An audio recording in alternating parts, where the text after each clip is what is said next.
हाय, मेरा नाम है उपासना और आप देख रहे हैं द लंदन टॉप का daily financial bulletin Kharcha Pani. Brought to you by Punjab National Bank, भरोसे का प्रतीक।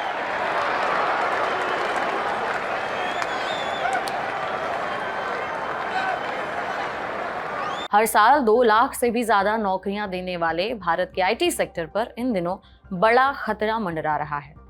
चलिए बिना समय गंवाए सीधे मुद्दे पर आते हैं और समझते हैं कि पूरा मसला क्या है। दरअसल भारत का आईटी सेक्टर हमारी अर्थव्यवस्था का वो सुपरस्टार है जो न सिर्फ बड़े पैमाने पर जॉब्स देता है बल्कि इसका देश के जीडीपी यानी कि सकल घरेलू उत्पादन में भी काफी बड़ा योगदान है। भारत का आईटी सेक्टर 50 लाख से ज्यादा लोगों को नौकरियां दे रहा है। साथ ही देश की जीडीपी में भी इस सेक्टर का करीबन 7% का योगदान है। देश की आईटी कंपनियां सालों से बड़े पैमाने पर विदेशी कंपनियों को अपने सॉफ्टवेयर बेचते आ रही हैं, लेकिन अब इनका धंधा थोड़ा थोड़ा डगमगाता सा दिख रहा है।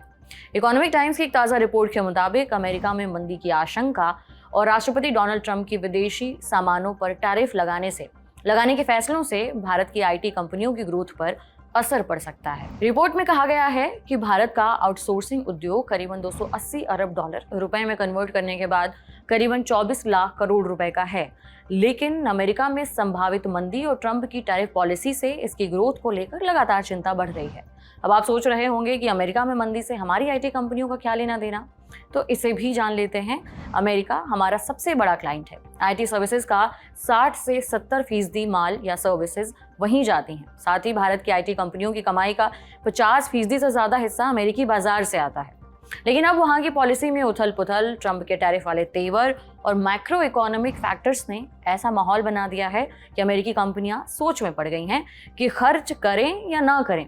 अमेरिका ने अगर भारत पर टैरिफ लगाया तो अमेरिका की कंपनियों के लिए भारतीय आईटी सर्विसेज महंगी पड़ेंगी। फिर अमेरिकी क्लाइंट्स कह सकते हैं कि भाई थोड़ा बजट टाइट है, अगली बार देखते हैं। नतीजा, टैरिफ ये वो एक्स्ट्रा टैक्स है जो विदेश से इंपोर्ट होने वाले सामानों पर लग सकता है।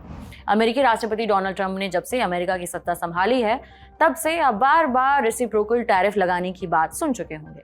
रेसिप्रोकल का अर्थ परस्पर होता है। इस तरह जब ट्रंप रेसिप्रोकल टैरिफ की बात करते हैं तो उसका मतलब हुआ जो अमेरिका पर टैक्स लगाएगा, यानी जो भी देश अमेरिका के सामानों पर, सर्विसेज पर टैक्स लगाएंगे, अमेरिका भी उन पर उतना ही टैरिफ लगाएगा। ट्रंप ने चीन, कनाडा और मैक्सिको पर नए टैरिफ लगाने का ऐलान कर दिया है। भारत पर भी टैरिफ लगाने की बात कही गई है। जवाब में कनाडा और चीन ने भी अमेरिका पर टैरिफ लगाने का फैसला किया है। अब ट्रेड वॉर का खतरा पैदा हो गया है। इससे महंगाई बढ़ने का खतरा और बढ़ गया है। जानकार कहने लगे हैं कि ये मंदी की आहट है। विशेषज्ञों और ब्रोकरेज फर्मों ने भी अपनी रिपोर्ट में कहा है कि लागत दबाव बढ़ने से अमेरिकी फर्में आईटी पर होने वाला अपना खर्च घटा सकती हैं। रिपोर्ट कहती है कि ये सेक्टर डिस्क्रिशनरी सर्विसेज पर निर्भर है, यानी वो काम जो जरूरी नहीं है बल्कि क्लाइंट की मर्जी पर चलता है। अब मंदी की मार में क्लाइंट की मर्जी कहाँ से आएगी? इकोनॉमिक टाइम्स में इनक्रेड इक्विटीज की एक रिपोर्ट के हवाले से बताया गया है कि ये स्थिति आईटी खर्चों के पैटर्न को बदल सकती है। हालांकि रुपए में गिरावट और बड़ी डील्स जैसे कई सकारात्मक पहलू हैं, लेकिन वे इस चुनौती को पूरी तरह हल नहीं कर सकते। वहीं एल&टी टेक्नोलॉजी सर्विसेज के सीईओ अमित चड्ढा का कहना है कि कई भारतीय आईटी कंपनियां अमेरिका में ही अपने सॉफ्टवेयर बना रही हैं और यहीं से डिलीवर कर रही हैं। उन्होंने ईटी को बताया कि भले ही खर्च धीरे धीरे हो रहा हो, लेकिन उद्योगों में ऑटोमेशन और डिजिटल मैन्युफैक्चरिंग को बढ़ावा मिलने से पिछले साल के मुकाबले इस साल बेहतर रहेगा। ब्रोकरेज फर्म मोतीलाल ओसवाल की रिपोर्ट बताती है कि अमेरिका में ब्याज दरों में कटौती की संभावना कम हो गई है। इसके चलते वहां की कंपनियों का खर्चा प्रभावित हो सकता है। रिपोर्ट में यह भी कहा गया है कि जनवरी से मार्च के बीच कंपनियों ने सतर्क रुख अपनाया है और वो वेट एंड वॉच नीति अपना रही हैं। वित्त वर्ष 2024 में आईटी सर्विस इंडस्ट्री में अब तक की सबसे धीमी ग्रोथ देखने को मिली है। हालांकि जनवरी से सुधार के संकेत मिलने लगे हैं। एचएफएस ग्रुप के चीफ एनालिस्ट फिल फॉर्सेट का कहना है कि अमेरिकी टैरिफ नीतियों से लागत 20% तक बढ़ सकती है। इसके कारण कंपनियां अब एआई बेस्ड सेवाओं पर ज्यादा ध्यान दे रही हैं। जनरेटिव एआई जैसी नई तकनीकों का इस्तेमाल बढ़ सकता है। आपको बता दें कि भारत की आईटी कंपनियां पहले से ही अपने खर्चे पर कैंची चला रही हैं। ये तो हो गई भारत की आईटी कंपनियों की परेशानी बढ़ाने वाली बात, लेकिन शेयर बाजार के निवेशकों के लिए कई दिनों बाद काफी राहत की खबर आई है। भारतीय शेयर मार्केट में 2 महीनों का सबसे बड़ा उछाल देखने को मिला है मंगलवार 18 मार्च को। देश के शेयर बाजार इस दिन जोरदार तेजी के साथ बंद हुए। इसके साथ ही भारतीय शेयर बाजार के दोनों प्रमुख सूचकांक सेंसेक्स और निफ्टी एक महीने की ऊंचाई पर पहुंच गए। मंगलवार को बॉम्बे स्टॉक एक्सचेंज का सेंसेक्स 1131 अंक चढ़कर बंद हुआ। इसी तरह नेशनल स्टॉक एक्सचेंज का निफ्टी 22,800 के पार पहुंच गया। इस तेजी के चलते 18 मार्च को शेयर मार्केट से निवेशकों की संपत्ति 7 लाख करोड़ रुपए से भी ज्यादा बढ़ गई। मंगलवार को बॉम्बे स्टॉक एक्सचेंज में लिस्टेड कंपनियों का मार्केट कैप यानी कि मार्केट वैल्यू बढ़कर 400 लाख करोड़ के पार पहुंच गई। आज सभी सेक्टर तेजी के साथ बंद हुए। निफ्टी बैंक में 2% और निफ्टी पीएसयू बैंक में 2.3% की बढ़त दर्ज की गई।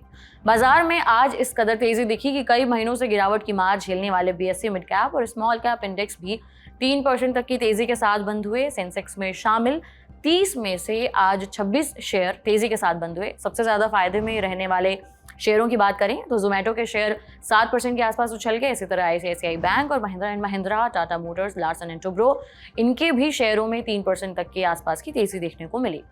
आज शेयर बाजार क्यों बढ़ा? अगर इसके कारणों की बात करें तो तेजी के पीछे मेनली 3-4 बड़े कारण रहे। पहला कारण है विदेशी शेयर मार्केट में तेजी रही। अमेरिकी शेयर बाजार यानी वॉल स्ट्रीट और एशियाई बाजारों में जोरदार तेजी का दौर दिखा। हांगकांग का हैंग सेंग इंडेक्स मंगलवार को 2% से ज्यादा उछलकर 3 साल के हाई लेवल पर पहुंच गया। बाजार में तेजी का दूसरा बड़ा कारण चीन के बेहतर आर्थिक आंकड़े रहे हैं। चीन में खुदरा बिक्री में वृद्धि हुई है। चीन ने खपत बढ़ाने के लिए जो प्रयास किए हैं उससे वहां खपत बढ़ी है। बाजार में तेजी का तीसरा कारण है अमेरिका से आई है खुशखबरी।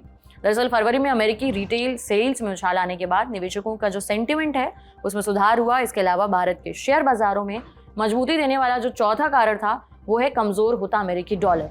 अमेरिकी डॉलर यूरो और अन्य प्रमुख मुद्राओं के मुकाबले 5 महीने के निचले स्तर के करीब पहुंच गया। इन सभी वजहों से 18 मार्च को भारत के शेयर बाजार में जोरदार तेजी देखने को मिली है।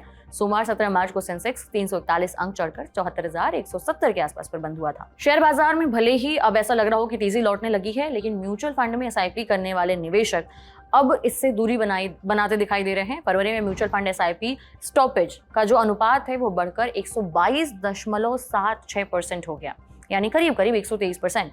ये जनवरी 2025 में 109.15% था। फरवरी में बंद या पूरे किए गए एसआईपी की संख्या 54.70 लाख थी, जबकि रजिस्टर्ड नए एसआईपी की संख्या 44.56 लाख थी।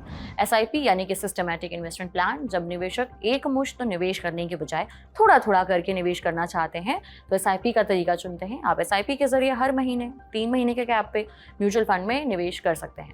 एसआईपी की खास बात यह है कि आप 500 रुपए जितनी मिनिमम रकम के साथ भी महीने में एसआईपी शुरू कर सकते हैं। इसी के चलते एसआईपी म्यूचुअल फंड में इन्वेस्ट करने का एक लोकप्रिय तरीका बन चुका है। कई जानकार मानते हैं कि करोड़पति बनना है तो एसआईपी करो और भूल जाओ। लंबे समय में एसआईपी करने वाले निवेशक मोटा पैसा जोड़ लेते हैं, लेकिन पिछले कुछ समय से शेयर मार्केट में जारी गिरावट के चलते एसआईपी के जरिए बाजार में पैसा लगाने वाले म्यूचुअल फंड निवेशक काफी परेशान नजर आ रहे हैं। Association of mutual funds in India यानी एमफी के आंकड़ों के मुताबिक फरवरी में इक्विटी म्यूचुअल फंड निवेश 26% गिरकर 29,303 करोड़ रुपए रह गया।